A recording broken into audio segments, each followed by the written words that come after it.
चारों तरफ रोड के निर्माण करवेलिए। बिजली का तार झुलत रहे चले बांस पर, अब मोटका वायरिंग करवा कर घर घर में बिजली दे के काज करो। और सर्रा में मेडिकल कॉलेज बने हुए, एमबीबीएस कॉलेज। सड़क भेलै, बिजली भेलै, पोल पर मोटका तार भेलै, आब सर्रा गांव में मेडिकल कॉलेज बनेबै, एमबीबीएस कॉलेज। तालियों की गड़गड़ाहट के बीच अपने गांव के लोगों के सामने गांव में मेडिकल कॉलेज खोले जाने का सपना दिखा रहा इस शख्स का नाम मनोज झा है। मधुबनी जिले के बाबूबरही प्रखंड के सर्रा गांव के रहने वाले हैं। गंगेश झा के पुत्र हैं। खुद को समाज सेवी बताते हैं। विधानसभा का चुनाव भी लड़ चुके हैं और अपने गाड़ी पर पूर्व विधानसभा प्रत्याशी का बैनर लगाकर भी चलते हैं। यह मनोज झा पिछले कई महीनों से अपने विधानसभा अंतर्गत सामाजिक कार्यों को लेकर मीडिया की सुर्खियों में रहे हैं। इसके पीछे की वजह इनका सपना बाबूबरही से विधायक बनना है। अब खबर यह है कि इस शख्स मनोज झा को पुलिस ने गिरफ्तार कर जेल भेज दिया है। इन पर जो आरोप लगे हैं वह सुनकर आप भी चौंक जाएंगे। आज सोमवार को मनोज झा की गिरफ्तारी को लेकर जिले के एसपी सुशील कुमार ने प्रेस वार्ता कर जो जानकारी दी है वह सुनकर उनके समर्थक भी चौंक गए।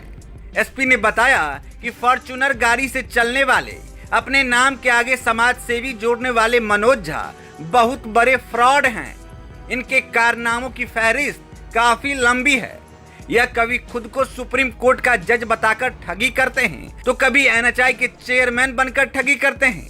ठगी के सहारे ही इसने करोड़ों की संपत्ति खड़ी कर ली। दरअसल मनोज झा को लेकर यह खुलासे तब हुए हैं जब बाबूबरही थाना क्षेत्र के कांड में अभियुक्त सर्रा गांव के ललित राम का मनोज झा ने अपहरण कर लिया और उसके साथ मारपीट की। पुलिस को जब इस बात की खबर लगी तो खुद को घिरता देख मनोज झा ने ललित राम को अंद्राठारी के पास एक सुनसान जगह पर गाड़ी से उतार दिया। पुलिस को जब इस बात की जानकारी मिली तो पुलिस ने मनोज झा पर मामला दर्ज कर छापेमारी तेज कर दी। खुद की गिरफ्तारी की आशंका के बीच मनोज झा ने अपने घर पर सैकड़ों की संख्या में महिला पुरुषों को इकट्ठा कर लिया और पुलिस के आने पर पुलिस पर हमले की योजना बना ली। पुलिस पहुंची भी, जहां पहले से मौजूद हुजूम ने पुलिस को पीछे हटने पर मजबूर कर दिया। महिलाएं हाथ में लाल मिर्ची लेकर लाठी डंडों से लैस थी। इधर पुलिस ने दबिश बढ़ाई तो शाम 6 बजे करीब मनोज को बड़े ही नाटकीय अंदाज से गिरफ्तार कर लिया गया। जानकारी मिली कि मनोज इस समय पत्रकारों को बुलाकर प्रेस कॉन्फ्रेंस भी करने वाला था, लेकिन इससे पहले ही वह पुलिस की हत्थे चढ़ गया। इस बाबत प्रेस वार्ता के दौरान एसपी सुशील कुमार ने बताया कि मनोज झा से पूछताछ के दौरान वह जो जानकारी मिली है उसके अनुसार वह 20 साल से ठगी का काम कर रहा है। वह अपने पास एक फर्जी सिम भी रखा हुआ है जो कि ट्रू कॉलर पर जस्टिस मिश्रा के नाम से शो होता है। लिहाजा वह सुप्रीम कोर्ट का खुद को जज बताकर ठगी करता है। इसके खिलाफ देश के कई राज्यों जैसे बिहार, दिल्ली, पंजाब, हरियाणा में मामले दर्ज हैं। साथ ही सीबीआई में भी इसके खिलाफ मामले दर्ज हैं, जो कि एनएचआई का चेयरमैन बनकर इसने 80 लाख रुपए की ठगी की थी। वहीं इसी साल जुलाई में इसने भारत सरकार के सचिव के नाम से फोन कर ठगी करने की कोशिश की थी। देखिए मनोज झा की गिरफ्तारी को लेकर जिले के एसपी सुशील कुमार क्या कुछ बता रहे हैं। बाबूबरही थाना में एक कांड हुआ था जिसमें कि एक बॉडी मिली थी, जिसमें एक व्यक्ति क्या नाम था ललित राम को एक्यूज बनाया गया था। तो उसकी मनोज झा जो सर्रा निवासी है बाबूबरही के, उनके द्वारा उसका अपहरण करके अपने गाड़ी में बिठा करके, फॉर्च्यूनर गाड़ी है उस पर बिठा करके अपहरण किया गया और उसके साथ उस गाड़ी में मारपीट भी किया गया। जो पुलिस को तुरंत पता चली थी उस तुरंत हम लोगों ने जब छापेमारी करनी स्टार्ट की तो दबाव में आकर उसको अंतरखाड़ी में उसने छोड़ दिया। उसके बेसिस पे 424/24 केस दर्ज किया गया मनोज झा के विरुद्ध में और उसकी गिरफ्तारी के लिए कल जब बाबूबरही पुलिस गई थी मनोज झा के घर पर तो उसके द्वारा वहाँ पे पहले से ही 40-50 महिलाओं को जमा करके रखा गया था और भी लोग थे और जिनके द्वारा लगातार विरोध किया गया इसकी गिरफ्तारी करने से। ये खुद भी घर में मौजूद था और ये लगातार उनको प्रेरित कर रहा था कि पुलिस पे हमला करने के लिए। उनके द्वारा जो महिलाएं थी, जो और भी लोग थे वहाँ पे, उनके द्वारा मिर्ची का पाउडर भी पुलिस के ऊपर फेंका गया और इन सब चीज़ों के बीच में फ़ायदा उठा करके जो मनोज है एक्यूज्ड है वो वहाँ से भाग गया।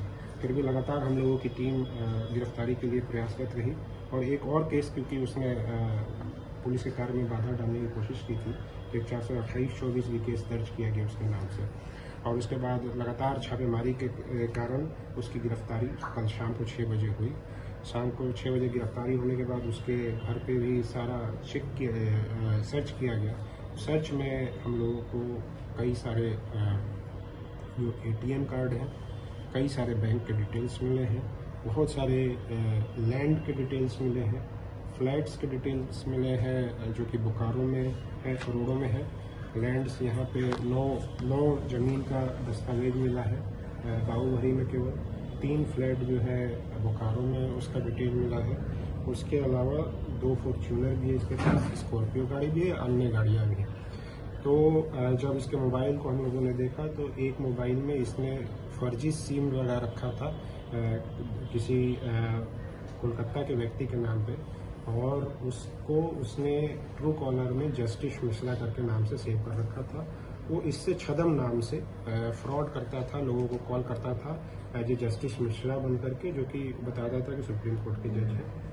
वो अपने आप को प्रदर्शित करता था फ़ोन करके और लोगों को इन्फ्लुएंस और पदाधिकारियों को या जो राजनेता हैं उनको कॉल करके उनको इन्फ्लुएंस करने की कोशिश करता था। उसके लिए भी हम लोगों ने एक और केस 429 धोखाधड़ी और इन सब को लेकर के एक और केस किया 429/24, जिसमें हम लोग अनुसंधान कर रहे हैं। तो अनुसंधान के क्रम में जो बातें आई हैं कि ये कई सालों से, लगभग 20 सालों से लगातार धोखाधड़ी का कार्य कर रहा है और इसके ऊपर दर्जनों केस हैं। पूरे भारत में कई राज्यों में इसके ऊपर केस है, हरियाणा में केस है, दिल्ली में केस है, पंजाब में केस है।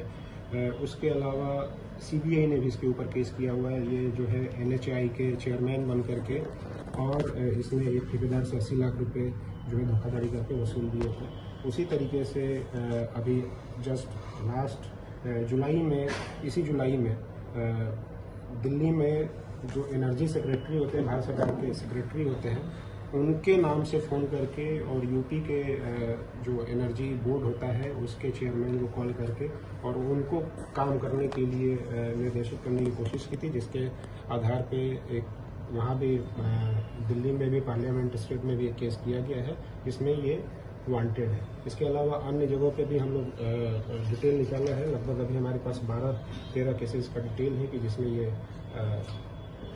वांछित है, वो ये अक्यूज्ड है और उसके अलावा भी हम लोग लगातार कोशिश कर रहे हैं कि इसके अन्य, क्योंकि इसके दौरान पूछताछ के क्रम में और भी केसेस के बारे में डिटेल मिला है जिसको हम लोग अभी वेरीफाई कर रहे हैं। तो कुल मिलाकर के यह व्यक्ति जो है लगभग 20 सालों से लगातार धोखाधड़ी करके और एक तरीके से लटोर लाल है ये और लोगों को पैसे ठगता है, उसके अलावा अन्य क्राइम करता है